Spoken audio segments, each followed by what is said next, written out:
রঙিন আলপনায় সেজেছে শ্রী জগন্নাথ পুরীধাম। জয় জগন্নাথ, জয় বলদেব, জয় সুভদ্রা মহারানী। রথযাত্রা শুধু একটি উৎসব নয়, এটি ভক্তি, গুরুতত্ত্ব এবং ঈশ্বর প্রেমের এক অনন্য মহামিলন। আসুন শ্রীজগন্নাথের রথযাত্রার কিছু আধ্যাত্মিক তাৎপর্য জেনে নিই। ১. নবরথের মাহাত্ম্য। প্রতি বছর শ্রীজগন্নাথ নতুন রথে আরোহণ করেন। এখানে নব মানে শুধু নতুন নয়, নববিধা ভক্তিকেও বোঝায়। অর্থাৎ ভক্তির রথেই জগন্নাথের আবির্ভাব ঘটে। ২. রথের দড়ি, বাসুকীর প্রতীক।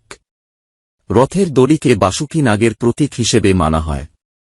তাই ভক্তিভরে রথের দড়ি স্পর্শ করা অথবা টানলে বাসুকীর কৃপা লাভ হয় বলে বিশ্বাস করা হয়। ৩. রথে মোট ৪২টি চাকা। বলদেবের রথে ১৪টি চাকা, জগন্নাথের রথে, সুভদ্রা দেবীর রথে ১২টি চাকা। ৪. রথের চাকার ৩টি দাগ। রথ চলার সময় রাস্তায় ৩টি রেখা সৃষ্টি হয়। এই ৩টি রেখাকে গঙ্গা, যমুনা এবং সরস্বতীর প্রতীক বলে মানা হয়। যারা রথের দড়ি ধরতে পারেন না, তারা এই পবিত্র ধূলি গ্রহণ করলে অথবা সেই পথে প্রণাম করলে তীর্থস্নানের সমতুল্য পুণ্য লাভ করেন বলে বিশ্বাস রয়েছে। ৫. জগন্নাথের রথ, নন্দীঘোষ, কপিধ্বজ। ১৬টি চাকার এই রথের হলুদ রং জ্ঞান ও মঙ্গলের প্রতীক। ১৬টি চাকা ১০ ইন্দ্রিয় এবং ৬ রিপুর উপর ভগবানের অধিষ্ঠানকে স্মরণ করিয়ে দেয়। ৬. বলদেবের রথ, তালধ্বজ। ১৪টি চাকা ১৪ ভুবনের প্রতীক। বলদেব গুরুতত্ত্বের প্রতীক, তাই জীবনের প্রথম আশ্রয় গুরু। ৭. সুভদ্রা দেবীর রথ, দর্পদলন, পদ্মধ্বজ। বছরের ১২ মাসের প্রতীক। অর্থাৎ সারা বছর ভক্তি ও ভজন অব্যাহত রাখাই প্রকৃত সাধনা। ৮. কাঠের তৈরি রথ। সম্পূর্ণ কাঠের তৈরি রথ চলার সময় যে কর্কট শব্দ শোনা যায়, তাকে অনেকেই বেদের ধ্বনির প্রতীক হিসেবে ব্যাখ্যা করেন। ৯. ২০৬টি কাঠ, ২০৬টি হাড়। জগন্নাথের রথ নির্মাণে ব্যবহৃত হয় ২০৬টি কাঠের অংশ। আশ্চর্যের বিষয়, মানুষের শরীরেও রয়েছে ২০৬টি হাড়। এই মিলকে অনেক ভক্ত গভীর প্রতীকী অর্থে ব্যাখ্যা করে থাকেন। ১০. কেন আগে বলদেবের রথ? প্রথমে চলেন বলদেব, তিনি গুরুতত্ত্বের প্রতীক। এরপর চলেন সুভদ্রা, যিনি ভক্তির প্রতীক। সবশেষে আসেন জগন্নাথ, পরমেশ্বর। অর্থাৎ প্রথমে গুরু, তারপর ভক্তি, আর শেষে ভগবানের কৃপা লাভ। ১১. মহাপ্রভুর প্রেমময় রথযাত্রা। বৈষ্ণব ঐতিহ্যে বিশ্বাস করা হয়, শ্রীচৈতন্য মহাপ্রভু রথের সামনে প্রেমাবেশে নৃত্য করতেন। ভক্তদের মতে কখনো কখনো রথ থেমে যাওয়ার ঘটনাকেও মহাপ্রভুর প্রেমময় দর্শনের সঙ্গে আধ্যাত্মিকভাবে যুক্ত করে দেখা হয়। জয় জগন্নাথ দেবের জয়, জয় বলদেবের জয়, জয় সুভদ্রা মহারানীর জয়।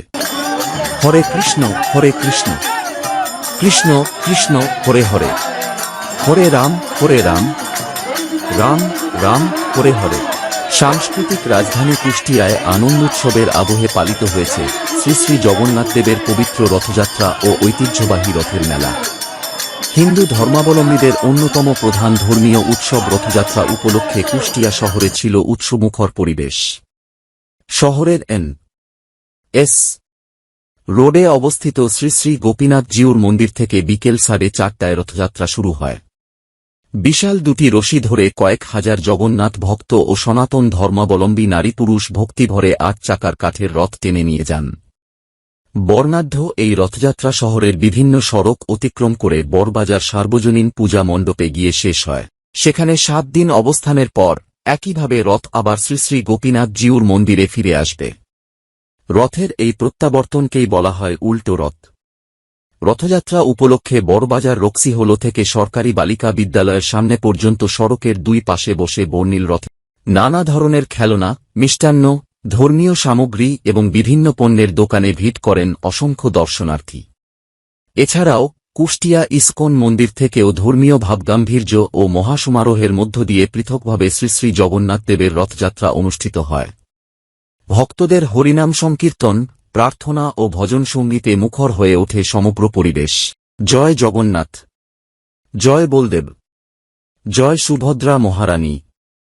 কুষ্টিয়া বাংলাদেশের একটি ঐতিহ্যবাহী জেলা। সংস্কৃতি, সাহিত্য ও ধর্মীয় সম্প্রীতির জন্য এই জেলার বিশেষ পরিচিতি রয়েছে। প্রতি বছর এখানে শ্রী শ্রী জগন্নাথ দেবের পবিত্র রথযাত্রা উৎসব অত্যন্ত জাঁকজমক ও ধর্মীয় ভাবগাম্ভীর্যের সঙ্গে উদযাপিত হয়। কুষ্টিয়ার রথযাত্রা মূলত শ্রী শ্রী গোপীনাথ জিউর মন্দির এবং ইস্কন মন্দিরকে কেন্দ্র করে অনুষ্ঠিত হয়। এই উৎসবে ভগবান জগন্নাথ, শ্রীবলরাম এবং দেবগ্রহ সুসজ্জিত রথে অধিষ্ঠিত হয়ে নগর পরিক্রমায় বের হন। হাজার হাজার ভক্ত ভক্তিভরে রথের দড়ি টেনে এই মহোৎসবে অংশগ্রহণ করেন। রথযাত্রাকে ঘিরে কুষ্টিয়া শহর উৎসবের নগরীতে পরিণত হয়। দূর দূরান্ত থেকে আগত ভক্ত, দর্শনার্থী ও পর্যটকদের পদচারণায় মুখর হয়ে ওঠে চারপাশ। স্থানীয় মানুষ গভীর উৎসাহ ও আনন্দের সঙ্গে এই উৎসবে অংশ নেন। রথযাত্রা উপলক্ষে বসে বর্ণাঢ্য মেলা, যেখানে খেলনা, মিষ্টান্ন, হস্তশিল্প, ধর্মীয় সামগ্রীসহ নানা ধরনের দোকান দর্শনার্থীদের আকর্ষণ করে। পাশাপাশি অনুষ্ঠিত হয় হরিনাম সংকীর্তন, ভজন, কীর্তন এবং বিভিন্ন সাংস্কৃতিক অনুষ্ঠান। রথযাত্রা শুধু একটি ধর্মীয় উৎসব নয়, এটি কুষ্টিয়ার ঐতিহ্য, সংস্কৃতি এবং সামাজিক সম্প্রীতির এক অনন্য প্রতীক। এই উৎসব ধর্মবর্ণ নির্বিশেষে মানুষের মধ্যে আনন্দ, সৌহার্দ্য এবং মিলন মেলার পরিবেশ সৃষ্টি।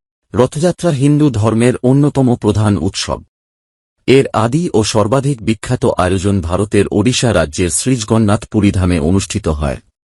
সেখানে ভগবান জগন্নাথ, তাঁর ভ্রাতা শ্রীবলরাম এবং ভগিনী দেবী সুভদ্রাকে তিনটি পৃথক সুসজ্জিত রথে করে শ্রীমন্দির থেকে গুন্ডিচা মন্দিরে নিয়ে যাওয়া হয়।